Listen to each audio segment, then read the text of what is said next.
প্ৰস্তুতি তুংগত উত্তৰ পশ্চিম তামোলপুৰ বাইশ পূজাৰ উদযাপন আমাৰ অহা 31 মে 16 জেঠ পূৰ্ণিমা তিথিত আমি এটা কৃষিভিত্তিক আমাৰ বাইশ পূজা আমাৰ জামুগুৰি অঞ্চলৰ ৰাইজৰ সহযোগত আমি উলহ মালহেৰে উদযাপন কৰিবলৈ ওলাইছোঁ।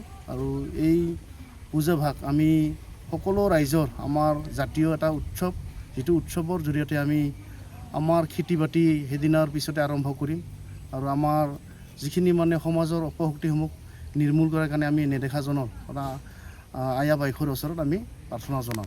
প্ৰত্যেক বছৰিকভাৱে আমাৰ এইবাৰ নৱম বাৰ্ষিক বাইশ উৎসৱ উদযাপন কৰিম। গতিকে এই উৎসৱত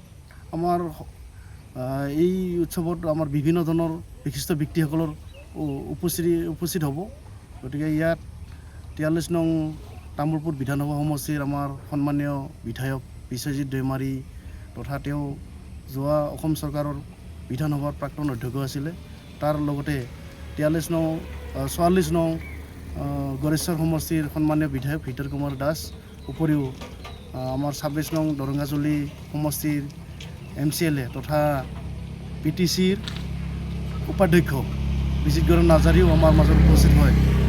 আমাৰ সেই উৎসৱটি যাতে সাফল্যমণ্ডিত হোৱাত আমাক এটা সাহস দিব আৰু তেওঁ অলৰেডি আমাক সহায় সহযোগ আগবঢ়াৰ কাৰণে প্ৰস্তুতি দিছে আৰু তেওঁৰ উপস্থিতি আমি নিমন্ত্ৰণ জনাইছোঁ।